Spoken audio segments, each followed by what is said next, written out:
Hola, hola, saludo a todos los que me están mirando en este momento.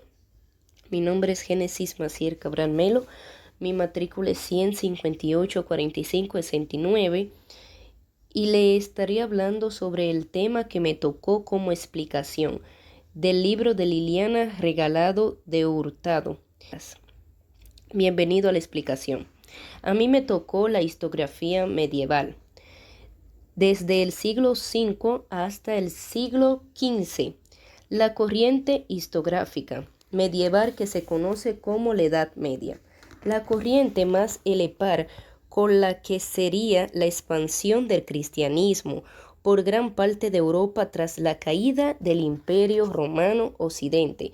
La caída del Imperio Romano genera un brusco cambio en cuanto al objeto principal de identidad europeo.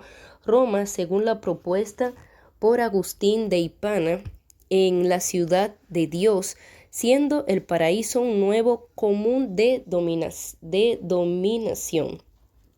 La Iglesia, siendo representante de la ciudad de Dios, cumplirá el rol del pastor que llevará a los cristianos hacia la salvación. En esta lógica, toda la verdad estaba contenida en la Biblia y a través de esta serían los clérigos los únicos que sabían leer. Los clérigos en ese momento eran los monjes y los sacerdotes. La historia madre de ese entonces, por decirlo de alguna manera, sería la teología, la única disciplina capaz de producir conocimiento. La historia por sí mismo no tendrá ese estatus, ya que por sí misma no podía llegar a producir conocimiento de lo que la historia ya está producida y contenida en la Biblia. Por eso la historia en esta época, aunque era una profesión, no estaba totalmente preparada. La denominada antigüedad tardía aparece marcada por la crisis del Imperio Romano y el triunfo del cristianismo.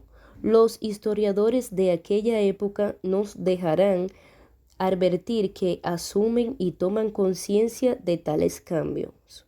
Los patrones clásicos que marcaban la escritura de la historia no desaparecen abruptamente en cuanto a la concepción de la historia, que se puede notar cómo traducen las viejas consideraciones de la lengua y la noción del cristianismo. Desde el siglo II, el Imperio Romano entró en una decadencia debido a varios factores. Dos de los principales fueron la aparición y el desarrollo del cristianismo y las invasiones bárbaras.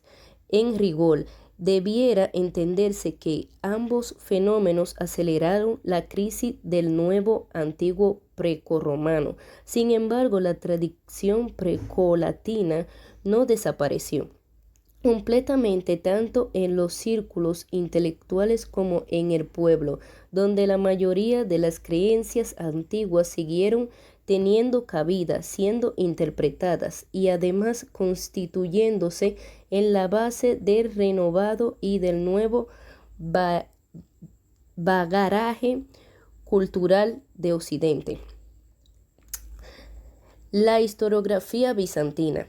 La división del Imperio Romano en el siglo V-VI determinó que a partir de ese momento se tuviera un occidente cristiano latino y un occidente cristiano griego.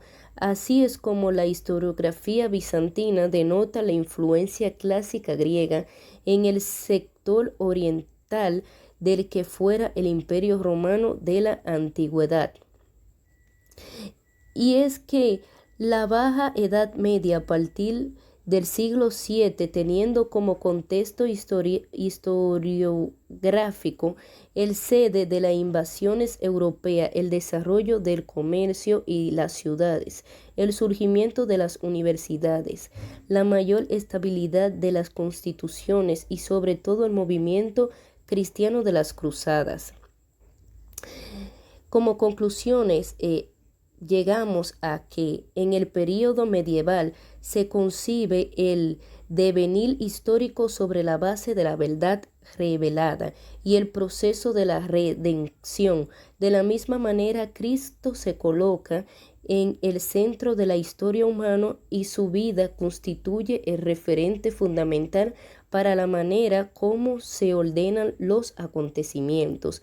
A diferencia de los antiguos, los historiadores del medioevo, al escribir la historia contemporánea, no se amedrentaron por la cantidad de documentos oficiales a disposición y más